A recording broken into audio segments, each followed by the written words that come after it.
ഇന്ന് ഡിസംബർ 3.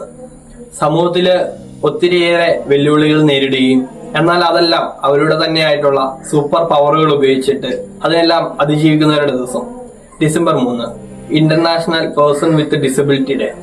ഇന്ന് smart Indian ഫൗണ്ടേഷന്റെ കൂടെ ഞങ്ങളുടെ സ്വന്തം വളരെ എനർജറ്റിക് ആയിട്ടുള്ള എല്ലാ പ്രോഗ്രാംസിനും സജീവമായിട്ട് പങ്കെടുത്തുകൊണ്ടിരിക്കുന്ന ഞങ്ങൾ അനിച്ചേച്ചി എന്ന് വിളിക്കുന്ന അനിസവാസിന്റെ വീട്ടിലാണുള്ളത്.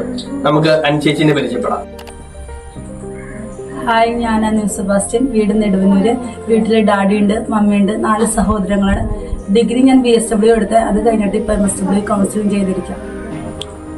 അപ്പൊ നിങ്ങൾ എല്ലാവരും വിചാരിക്കുന്നുണ്ടാവും എന്തുകൊണ്ടാണ് ഈ ദിവസം അനുചേച്ചിനെ ഞങ്ങള് ഇന്റർവ്യൂ ചെയ്യുന്നത്. ആ കാര്യം നമുക്ക് അനുചേച്ചിനോട് തന്നെ ചോദിക്കാം. അനുചേച്ചി എല്ലാവർക്കും വേണ്ടി ഒന്ന് പറയാമോ? ഞാൻ ഡിഫറെന്റ് ഏബിൾഡ് പേഴ്സൺ ആണ്. 7ാം മാസത്തിൽ തുടങ്ങിയുള്ളതാണ് ഈ പ്രോബ്ലം. എനിക്കൊരു ട്വിൻ സിസ്റ്ററും കൂടി ഉണ്ട്.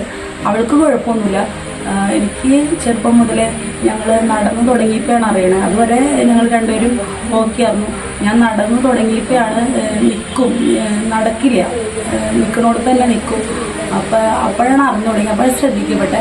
പിന്നെയാണ് മനസ്സിലായി ഇതൊരു പ്രോബ്ലം തന്നെയാണെന്നുള്ളത്. അപ്പോൾ സെറിബ്രൽ പാൾസി എന്ന് പറയുന്ന ഒരു പ്രോബ്ലമാണിത്. പലർക്കും പല രീതിയിലാണ് ഇതുള്ളത്. എനിക്കിപ്പോൾ കാലിൻ്റെ മുട്ടിന് നടക്കുമ്പോൾ നിവർന്ന് നടക്കാൻ പറ്റില്ല, ചെറുതായിട്ടൊന്ന് മടങ്ങി പോണ പോലെയൊക്കെ. പലർക്കും പല രീതിയിലുണ്ട്. പല ട്രീറ്റ്മെൻറ്റുകളും ചെയ്തു, ബെറ്ററാവുന്നുള്ളൂ. പക്ഷെ അതൊന്നും എന്നെ കാര്യമായിട്ട് ബാധിക്കുന്നുണ്ടായിരുന്നില്ല. കാരണം ഞാനത് എൻജോയ് ചെയ്യണ്ടായിരുന്നു. പിന്നെ അത് ഞാൻ അംഗീകരിച്ച കാര്യമാണ്, എൻ്റെ പ്രോബ്ലം ഞാൻ അംഗീകരിച്ച കാര്യമാണ്. പിന്നെ എന്നെ കാണുമ്പോൾ ഫാമിലിക്ക് മനസ്സിലാക്കുന്നവർക്കൊക്കെ സങ്കടം വരുമ്പോൾ അതിന് ഞാൻ എന്ത് ചെയ്യാനാണ്. പക്ഷെ എന്നാലും ഞാൻ അവരോട് പറയും കുഴപ്പമില്ല, ഞാൻ ഹാപ്പിയാണ്, എൻ്റെ രീതിയിൽ ഞാൻ മുന്നോട്ട് പോയിക്കോളാം എന്നൊക്കെ പറയും. അങ്ങനെ പോയിക്കൊണ്ടിരിക്കായിരുന്നു. അപ്പോൾ അതിൻ്റെ ഇടയ്ക്ക് പിന്നെയും ട്രീറ്റ്മെൻറ്റുകൾ അവരെന്താ ചെയ്യേണ്ടത്, എങ്ങനെ ഇത് ബെറ്റർ ആക്കാമെന്നൊക്കെ ചിന്തിക്കുന്നുണ്ടായിരുന്നു. പക്ഷെ ഞാൻ എല്ലാത്തിനും അവർ പറയുന്ന എല്ലാ കാര്യങ്ങളും ഞാൻ ചെയ്യും. കാരണം അവരെൻ്റെ മാതാപിതാക്കളാണല്ലോ. അവർക്ക് അപ്പം ചെറിയ രീതിയിലെങ്കിലും എനിക്ക് കുറച്ചൊരു ആശ്വാസം കിട്ടണമെങ്കിൽ അങ്ങനെ ആയിക്കോട്ടെ എന്ന് വിചാരിച്ചിട്ടാണ് അവരങ്ങനെ പറഞ്ഞുകൊണ്ടിരുന്നത്. പക്ഷെ ഓരോ ട്രീറ്റ്മെൻറ്റ് എടുക്കുമ്പോഴും ഞാൻ ആദ്യത്തിനേക്കാളും കുറച്ച് ബുദ്ധിമുട്ടിലേക്ക് ഇങ്ങനെ പോയിക്കൊണ്ടിരിക്കുകയായിരുന്നു.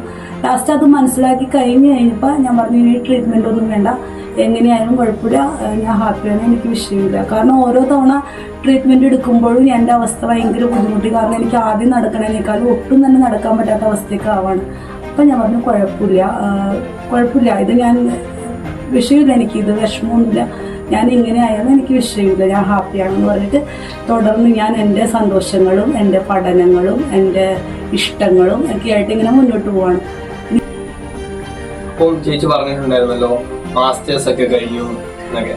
അപ്പം എല്ലാവർക്കും ഒരു ആകാംക്ഷ ഉണ്ടാവും, കോളേജ് ലൈഫ് എങ്ങനെയായിരുന്നു, സ്കൂൾ ലൈഫ് എങ്ങനെയായിരുന്നു ഒക്കെ.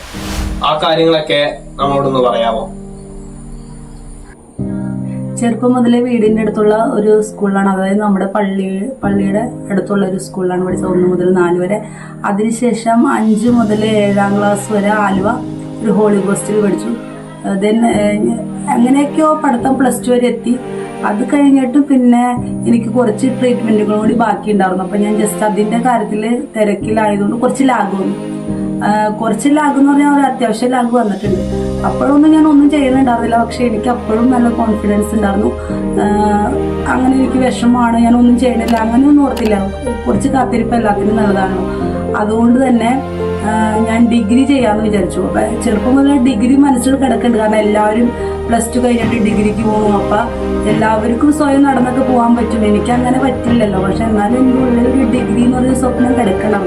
ജസ്റ്റ് അത് മമ്മിയായിട്ട് ഷെയർ ചെയ്തപ്പോൾ മമ്മി പറഞ്ഞു, ആ കുഴപ്പമില്ല, നമുക്ക് നോക്കാമെന്ന് പറഞ്ഞിട്ട് മമ്മി ഇവിടെ അടുത്തുള്ള പ്രൈവറ്റ് കോളേജിൽ നിന്നൊക്കെ ഡിഗ്രിയുടെ ആപ്ലിക്കേഷൻ ഫോം മേടിച്ചു കൊടുക്കുന്നു. ഞാനത് ഫിൽ ചെയ്ത് കൊടുക്കുകയും കോളേജിൽ കിട്ടുകയൊക്കെ ചെയ്തിരുന്നു. അപ്പോഴും എനിക്ക് ഇതുപോലെ എന്തെങ്കിലും ഒരു ചാൻസ് വരില്ല, നമുക്ക് ട്രീറ്റ്മെൻറ്റിൻ്റെ എന്തെങ്കിലും ചെയ്ത് കഴിഞ്ഞാൽ ശരിയാവുന്നുള്ളത്. ഇത് വരുമ്പോൾ പിന്നെയും ട്രീറ്റ്മെൻറ്റ് എടുക്കും. അങ്ങനെയൊക്കെ പോയിട്ട് അതിൽ ലാഗ് വന്നായിരുന്നു. പിന്നെ പെട്ടെന്നാണ് ഞാൻ പറഞ്ഞ പോലെ വയ്യാത്തവർക്കുടെ ഒരു സ്ഥാപനത്തിലായിരുന്നു നിന്നായിരുന്നെന്ന് പറഞ്ഞില്ല. അവിടെ നിന്ന് ഞാൻ വേറെ ചാലക്കുടി എന്ന് പറഞ്ഞൊരു സ്ഥലത്തോട്ട് പോയപ്പോൾ അവിടുത്തെ സിസ്റ്ററാണ് പറഞ്ഞത്, ഞാനും നന്നായിട്ട് നീ സംസാരിക്കുന്നുണ്ട്, നിന്റെ മുഖത്ത് നോക്കി കഴിഞ്ഞാൽ എപ്പോഴും സന്തോഷമാണ്, നിനക്കൊരു വിഷമമൊന്നും തോന്നണ്ട, നിനക്ക് എല്ലാവരെയും ഹാൻഡിൽ ചെയ്യാൻ പറ്റണ്ടല്ലോ, എല്ലാവരോടും സംസാരിക്കാൻ പറ്റണ്ടല്ലോ, അപ്പം നീ ഇങ്ങനെ നിന്റെ ലൈഫ് ഇങ്ങനെ സ്പോയിൽ ചെയ്യണം, എന്തെങ്കിലുമൊക്കെ ചെയ്യണ്ടേ, നന്നായിട്ട് പഠിക്കണ്ടേ.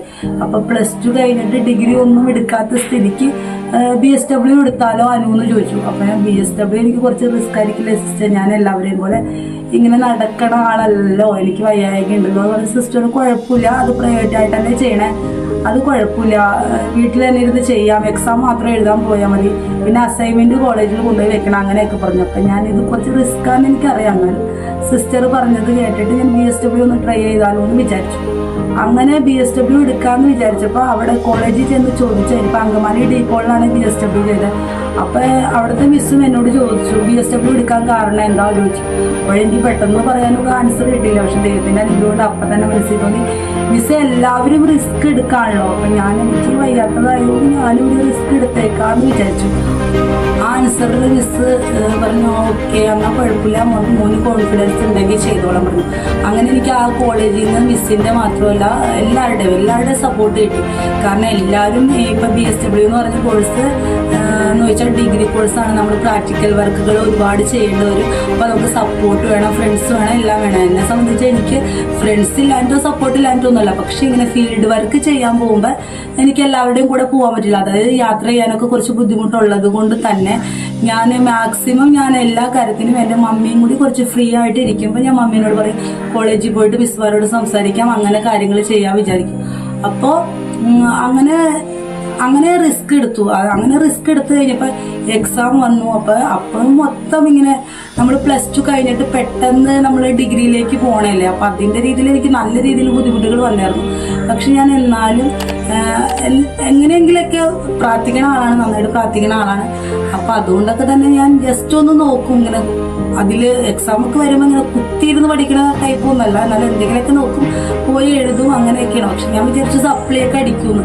പക്ഷെ എന്നാലും സപ്ലൈ അടിക്കുമെന്ന് വിചാരിച്ചെങ്കിലും സപ്ലൈ ഒക്കെ ഇടയ്ക്ക് അടിച്ചു. പക്ഷെ എന്നാലും എവിടെ ഒരു ഹോപ്പ് ഉണ്ടെന്ന് തോന്നിയിട്ട് പിന്നെ ആ ഡിഗ്രി അങ്ങനെ കംപ്ലീറ്റ് ചെയ്തു. ഡിഗ്രി കംപ്ലീറ്റ് ചെയ്ത് കഴിഞ്ഞിട്ട് പിന്നെ ഞാൻ വിചാരിച്ചു വെറുതെ നമുക്കിങ്ങനെ BSW കഴിഞ്ഞു അന്ന് അതിൻ്റെ മാസ്റ്റേഴ്സ് എടുക്കാം അന്നിങ്ങനെ തോന്നിയെങ്കിൽ അത് എനിക്ക് പോസിബിൾ ആവുമെന്ന് എനിക്കറിയില്ലായിരുന്നു.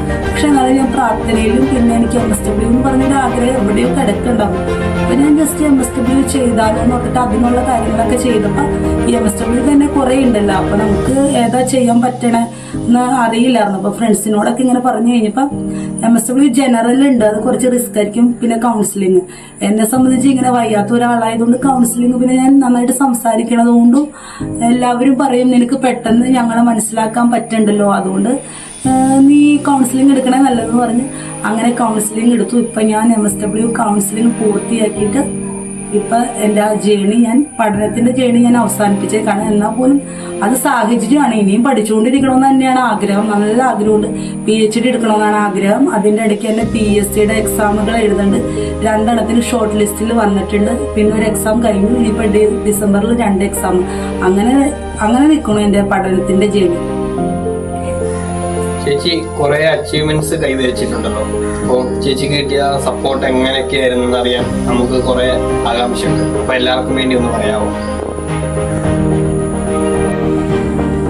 സപ്പോർട്ടിങ് സിസ്റ്റത്തിനെ പറ്റി പറയുകയാണെങ്കിൽ ആദ്യമായിട്ട് പറയേണ്ടത് എൻ്റെ ഫാമിലി, പിന്നെ എൻ്റെ ഫ്രണ്ട്സ്, പിന്നെ എൻ്റെ ബെസ്റ്റ് ഫ്രണ്ട് ഉണ്ട്. അത് ഇപ്പം എന്നോട് പറയും ചേച്ചി എന്തെങ്കിലും ബുദ്ധിമുട്ടുണ്ടെങ്കിലും കുഴപ്പമില്ല, അടിപൊളിയായിട്ട് ഇരിക്കണം, സൂപ്പറായിട്ടിരിക്കണം, ചേച്ചിക്ക് ഒരുപാട് നല്ല കാര്യങ്ങളൊക്കെ സംഭവിക്കാനുണ്ട്. അതുകൊണ്ട് വൈകാരികനെ പറ്റിയൊന്നും നോക്കേണ്ട ആവശ്യമില്ല.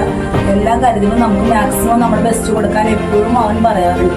അപ്പം ഞാനിടയ്ക്ക് ചോദിക്കാം അതൊക്കെ പറ്റുമോ, ആ ബെസ്റ്റൊക്കെ കൊടുക്കാൻ പറ്റുമെന്ന് ശ്രമിച്ചാൽ മതി എന്ന് പറയും. അപ്പോൾ വീട്ടിൽ നിന്നായാലും ഫ്രണ്ട്സ് ആയാലും എല്ലാവരും നല്ല സപ്പോർട്ട് തന്നെ ഉണ്ട്. അവരൊക്കെ നല്ല സപ്പോർട്ട് തന്നെ ഉണ്ട്. നിനക്ക് ചെയ്യാൻ പറ്റണ അതിൻ്റെ മാക്സിമം ചെയ്യാൻ എല്ലാവരും പറയാറുണ്ട്. പക്ഷെ എനിക്കിങ്ങനെ പുറത്തോട്ട് ഇറങ്ങി ചെയ്യാനുള്ളൊരു അവസരം എനിക്ക് ഇതുവരെയും കിട്ടിയിട്ടുണ്ടാവില്ല. അപ്പോൾ ഞാൻ ആദ്യമായിട്ട് പുറത്തോട്ട് ഇറങ്ങി അല്ലെങ്കിൽ ഒരു യാത്രയ്ക്ക് പോയി അങ്ങനെ എന്തെങ്കിലും ഒരു ഗ്രൂപ്പിൽ ആഡായി എന്നൊക്കെ തോന്നുന്നുണ്ടെങ്കിൽ തന്നെ അതെനിക്ക് സ്മാർട്ട് ഇന്ത്യ ഫൗണ്ടേഷൻ തന്ന അവസരത്തിലായിരിക്കും. കാരണം എനിക്ക് എൻ്റെ കഴിവുകൾ ഞാൻ എന്താണ്, എനിക്ക് ഫ്രീ ആയിട്ട് എനിക്ക് എൻ്റെ അഭിപ്രായങ്ങൾ പറയാം, എനിക്ക് ഇഷ്ടമുള്ള കാര്യങ്ങൾ ചെയ്യാം. അതായത് എനിക്ക് എൻ്റെ കഴിവുകൾ ഒന്നുകൂടി കൂടുതൽ എന്തെങ്കിലുമൊക്കെ ഉണ്ടെങ്കിൽ തന്നെ ഞാൻ എൻ്റെ കഴിവുകൾ അറിയാൻ തുടങ്ങിയത് സ്മാർട്ട് ഇന്ത്യ ഫൗണ്ടേഷൻ എന്നെ ആ ഗ്രൂപ്പിൽ ഉൾപ്പെടുത്തി. പിന്നെ എന്നെ അനുവിൻ്റെ സപ്പോർട്ട് അല്ലെങ്കിൽ അനുവിന് ഇഷ്ടമുള്ള കാര്യങ്ങൾ ഒക്കെ ചെയ്തോ. ഇത് അനുവിൻ്റെ അവസരമാണ്. അപ്പം അനു ഇങ്ങനെ മാറി നിൽക്കേണ്ട ആളല്ല. അനു എല്ലാ കാര്യങ്ങളും ഉൾപ്പെടണമെന്നൊക്കെ പറഞ്ഞ് എന്നെ പരമാവധി എനിക്ക് സപ്പോർട്ടൊക്കെ തന്നേക്കുന്നത് സ്മാർട്ട് ഇന്ത്യ ഫൗണ്ടേഷനാണ്. ഓരോ അവസരങ്ങളും തരും. കാരണം വെച്ചിട്ടുണ്ടെങ്കിൽ സ്മാർട്ട് ഇന്ത്യ ഫൗണ്ടേഷനിലുള്ള എല്ലാവരും അത് നല്ല സപ്പോർട്ടാണ്. അതായത് ഞാൻ വയ്യാത്ത ഒരാളാണ് എന്നാൽ അവൾ അങ്ങനെ ചെയ്താൽ മതി എന്നല്ല, നിനക്ക് മാക്സിമം കൊടുക്കാൻ പറ്റണം അത്രയും കൊടുക്കുക, എല്ലാത്തിനും ഞങ്ങൾ കൂടെ ഉണ്ടാവും എന്ന് പറഞ്ഞിട്ട് ആദ്യമായിട്ട് എനിക്ക് പുറത്തോട്ട് എൻ്റെ വോയിസ് അല്ലെങ്കിൽ പുറത്തിറങ്ങി ഞാൻ എന്തെങ്കിലും കാര്യം ചെയ്തിട്ടുണ്ടെങ്കിൽ അത് സ്മാർട്ട് ഇന്ത്യ ഫൗണ്ടേഷൻ തന്നെ എനിക്ക് ചെയ്ത് തന്നിരിക്കുന്ന കാര്യങ്ങളും പിന്നെ സാർമാർക്കുള്ള സപ്പോർട്ടും പിന്നെ എല്ലാ പ്രോഗ്രാമിലും ഇങ്ങനെ ആഡ് ചെയ്യണം. കാരണം എനിക്കങ്ങനെ പുറത്തോട്ട് ഇറങ്ങാൻ വേണ്ടി കുറച്ച് ബുദ്ധിമുട്ടൊക്കെ ഉണ്ട്. അപ്പം നമ്മളിങ്ങനെ ഒരു പ്രോഗ്രാമിന് വന്നാനും നീ വന്നില്ലെങ്കിൽ അത് ബുദ്ധിമുട്ടാവും എന്നൊക്കെ പറയുമ്പോൾ നമ്മളെ ശ്രദ്ധിക്കാനും നമ്മളെ കെയർ ചെയ്യാനും എല്ലാത്തിനും ഒരാളുള്ളത് കൊണ്ട് ഞാൻ സത്യം പറഞ്ഞു കഴിഞ്ഞാൽ ഞാൻ എൻ്റെ കഴിവുകൾ കൂടുതലായിട്ട് എടുത്തു തുടങ്ങിയത് സ്മാർട്ട് ഇന്ത്യ ഫൗണ്ടേഷനിലെ എല്ലാവർക്കുടെ സപ്പോർട്ട് കാരണമാണ്. ഈ സമൂഹത്തില് കുറെ പേര് കാണുമല്ലോ, ഡിഫറെന്റ്ലി ഏബിൾഡ് ആയിട്ടുള്ള ഒരു സ്പെഷ്യൽ പവർ ഉള്ളവര്. അപ്പം അവരോടൊക്കെ സമൂഹത്തിന്റെ ഒരു കാഴ്ചപ്പാട് എന്താ? ചേച്ചിക്ക് എങ്ങനെ തോന്നിയിട്ടുണ്ട്? അവര് പോസിറ്റീവായിട്ടാണോ ഈ സൊസൈറ്റി അവരെ അപ്രോച്ച് ചെയ്യുന്നത്? എനിക്ക് എന്നെ പോലെ തന്നെ പ്രോബ്ലം ഉള്ളവരോട് പറയാനുള്ളത്, നമ്മുടെ പ്രോബ്ലം എന്താണെന്ന് നമുക്കറിയാം. പിന്നെ അത് അംഗീകരിക്കണം. ഫസ്റ്റ് നമ്മളത് അംഗീകരിച്ചിട്ടാണ് അടുത്ത സ്റ്റെപ്പ് എടുക്കണത്. അതല്ലാതെ വേറെ ഒന്നും നമുക്ക് മുന്നോട്ട് ചെയ്യാൻ പറ്റില്ല. അതിന്റെ പേരിൽ ഡൗൺ ആയിട്ട് ഇരുന്നാൽ നമുക്കൊന്നും ചെയ്യാൻ പറ്റില്ല. അപ്പൊ നമ്മൾ മനസ്സിലാക്കുക നമ്മൾ ഇങ്ങനെയാണ്, ഇനി നമുക്ക് മുന്നോട്ട് എന്ത് ചെയ്യാൻ പറ്റുമെന്ന് നമ്മൾ ആലോചിക്കാം. അതിനുവേണ്ടി നമ്മുടെ ഫാമിലി നന്നായിട്ട് സപ്പോർട്ട് ചെയ്യണം, ഫ്രണ്ട്സ് സപ്പോർട്ട് ചെയ്യണം, എല്ലാവരും സപ്പോർട്ട് ചെയ്യണം. പക്ഷെ നമ്മൾ മനസ്സുകൊണ്ട് ഓക്കെ ഞാൻ ഇങ്ങനെയാണ്, എനിക്ക് ഈ ഒരു ഫേസിൽ നിന്നിട്ട് എന്തൊക്കെ ചെയ്യാൻ പറ്റുമെന്നാണ് നമ്മൾ ആദ്യം തീരുമാനം എടുക്കേണ്ടത്. പിന്നെയൊക്കെ വല്ലോടത്ത് വെച്ച് കാണാമെന്നുള്ള രീതിയിൽ. ഇപ്പം ഞാൻ ഇത്രയും അച്ചീവ്മെന്റ്സ് ഒക്കെ കരസ്ഥമാക്കിയെങ്കിൽ പോലും അത് എനിക്ക് ഒരുപാട് ബുദ്ധിമുട്ടുകൾ ഇല്ലാഞ്ഞിട്ടല്ല. പക്ഷെ എനിക്ക് എപ്പോഴും ഞാൻ സംതിങ് സ്പെഷ്യൽ ആവണമെന്ന് നല്ല ആഗ്രഹമുണ്ട്. അതായത് ഞാൻ ഇങ്ങനെയാണ്, എനിക്ക് ചെയ്യണതിന് പരിമിതികളുണ്ട് എനിക്കറിയാം. പക്ഷെ ഞാൻ ചെയ്യാൻ തുടങ്ങിയിട്ടുണ്ടെങ്കിൽ ഞാൻ എൻ്റെ മാക്സിമം കൊടുക്കും, ബെസ്റ്റ് കൊടുക്കും. എന്തെങ്കിലും ഒരു സ്പെഷ്യലായിട്ട് ഞാൻ അതിന് ചെയ്യും. അതുകൊണ്ട് തന്നെയാണ് ഇപ്പം ഇത്രയും നേരം ഈ സംസാരിച്ചുകൊണ്ടിരുന്നപ്പോൾ തന്നെ എൻ്റെ ഫേസിലെ ഹാപ്പിനെസ് ആയാലും എല്ലാം അത് എനിക്ക് ചെറുപ്പം മുതലേ കിട്ടിയിട്ടുള്ള കാര്യം, കോൺഫിഡൻസ് ആയാലും എല്ലാം. അപ്പം എനിക്ക് പറയാനുള്ളത് നമ്മുടെ പ്രോബ്ലത്തെ നമ്മൾ അംഗീകരിക്കാം. നമ്മൾക്ക് എന്നിട്ട് അതിലെങ്ങനെ ബെസ്റ്റ് ആവാനാണ് നമ്മൾ നോക്കേണ്ടത്. അപ്പോൾ നമുക്ക് പുറമേന്ന് പിന്നെ സപ്പോർട്ടിങ് ഒക്കെ തന്നെ വന്നു. പിന്നെ എൻ്റെ ഒരു ബെസ്റ്റ് ഫ്രണ്ട് ഉണ്ട്, എന്നെ എപ്പോഴും ഡൗൺ ആക്കാതെ എന്നെ കൊണ്ടുനടക്കണം, എൻ്റെ ഹാപ്പിനെസ് മാത്രം ആഗ്രഹിക്കുന്ന ഒരു നല്ല ഫ്രണ്ട് ഉണ്ട്. എനിക്ക് അവൻ്റെ പേര് എടുത്ത് പറയാതിരിക്കാൻ പറ്റില്ല. പക്ഷെ ഞാനിപ്പോൾ ഫ്രണ്ടെന്ന് മാത്രം പറയാം, എൻ്റെ ബെസ്റ്റ് ഫ്രണ്ടാണ്. പിന്നെ നിങ്ങളൊക്കെ ഓരോ കാര്യങ്ങൾക്ക് ഇറങ്ങണം. നമുക്ക് അവസരം കിട്ടണില്ലല്ലോ, നമ്മൾ ആരും സപ്പോർട്ട് ചെയ്യണില്ലല്ലോ എന്ന് അങ്ങനെയല്ല. നമ്മുടെ ആഗ്രഹങ്ങളൊക്കെ നമ്മൾ എപ്പോഴെങ്കിലൊക്കെ ഫാമിലി ആയിട്ടായാലും ഫ്രണ്ട്സൊക്കെ ആയിട്ടായാലും നമ്മൾ അറിയണ ആരായിട്ടായാലും നമ്മുടെ ആഗ്രഹങ്ങൾ പറയാം. പിന്നെയല്ലേ അത് നടക്കൂല എന്നൊക്കെ തീരുമാനിക്കണം. അപ്പം നിങ്ങളെല്ലാവരും നിങ്ങളുടെ ആഗ്രഹങ്ങൾ പറയാം, നിങ്ങൾക്ക് ചെയ്യാൻ പറ്റുന്ന പോലെ ചെയ്യാം, ഹാപ്പി ആയിട്ടിരിക്കുക. അപ്പോൾ പയ്യനെ ഇതെല്ലാം പെട്ടെന്ന് കിട്ടില്ല. ഞാൻ ഒരുപാട് കാത്തിരുന്ന് ഒരുപാട് ഞാനും ഒറ്റപ്പെട്ടിട്ടുണ്ട്. എനിക്ക് വിഷമങ്ങളില്ലാന്ന് ഞാൻ പറഞ്ഞിട്ടില്ല, എനിക്ക് നല്ല വിഷമങ്ങളുണ്ട്. പക്ഷെ എനിക്ക് ഇങ്ങനെ ആയതുകൊണ്ട് മാത്രം ഞാനൊന്ന് ഒതുങ്ങി പോകണം, അല്ലെങ്കിൽ ഈ കുട്ടിക്ക് വയ്യാത്തതായതുകൊണ്ട് അത് അങ്ങനെ ഇരിക്കട്ടെ, അങ്ങനെ ഒരു ചിന്ത എനിക്ക് എന്തെങ്കിലും വ്യത്യസ്തമായിട്ട് ചെയ്യണമെന്ന് തോന്നി. അതുകൊണ്ട് തന്നെയാണ് ഇപ്പം പഠനത്തിന്റെ കാര്യത്തിലൊന്നും ഞാൻ അത്ര ബെസ്റ്റൊന്നും അല്ല. പക്ഷെ എന്നാലും മാക്സിമം ട്രൈ ചെയ്ത് ഇപ്പം ഡിഗ്രി കഴിഞ്ഞു, PG കഴിഞ്ഞു, ഇനി PhD എടുക്കണമെന്ന് നല്ല ആഗ്രഹമുണ്ട്. മിസ്സുമാരും എല്ലാവരും സപ്പോർട്ട് ചെയ്യണം, എല്ലാവരും അത് പറയുന്നുണ്ട്. അപ്പോൾ PhDയും എടുക്കണം. എന്നിട്ട് പിന്നെ എനിക്ക് നമ്മളെ പോലുള്ളവർക്ക് വേണ്ടി എന്തെങ്കിലുമൊക്കെ ചെയ്യാൻ പറ്റണം. അതായത് ഞാൻ നിങ്ങളെപ്പോലെ വയ്യാത്തതല്ലേ, അപ്പം എനിക്ക് ഇവിടെ വരെ എത്താൻ പറ്റിയെങ്കിൽ നിങ്ങൾക്കും പറ്റും. അപ്പം അങ്ങനെ ഒരു കുറച്ച് കാര്യങ്ങൾ മോട്ടിവേഷൻ വീഡിയോ അതുപോലെയൊക്കെ എനിക്ക് നിങ്ങൾക്ക് തരണമെന്ന് ആഗ്രഹമുണ്ട്. അതിനാദ്യം നമ്മൾ ഫാമിലി ഫ്രണ്ട്സ് എന്നൊക്കെ പറയുകയാണെങ്കിൽ പോലും നിങ്ങൾ മനസ്സിൽ ഓക്കെ ഇത് എൻ്റെ പ്രോബ്ലം ആണ്, അതായിക്കോട്ടെ, എന്ത് വന്നാലും ഞാൻ മുന്നോട്ട് ഇറങ്ങുമെന്ന് നിങ്ങൾ തീരുമാനം എടുക്കാം. അവിടെ നമ്മൾ ജയിച്ചു. ആ തീരുമാനം എടുക്കാത്തോളം നിങ്ങളിങ്ങനെ ഇരുന്നോളും. തീരുമാനം എടുക്കണം, കഷ്ടപ്പാടുകളുണ്ടാവും, ലാസ്റ്റ് വിജയിക്കും. പക്ഷേ ഒരു സാധാരണക്കാരന്റെ സമൂഹത്തിൽ ചെയ്യാൻ പറ്റാത്ത കുറെ കാര്യങ്ങൾ ഇവരിലൂടെ സമൂഹത്തിൽ എത്തിച്ചേരുന്നുണ്ടാവും. അതുകൊണ്ട് തന്നെയായിരിക്കാം ഇവരെ they are not disabled but they are differently abled എന്ന് പറയുന്നത്. ഇന്ന് സ്മാർട്ട് ഇന്ത്യ ഫൗണ്ടേഷന്റെ കൂടെ ഈ ദിനം ആഘോഷിക്കാൻ എത്തിയ അനുശേഷി കുത്തിരി എന്ന് പറഞ്ഞിട്ട് ഇന്നത്തേക്ക്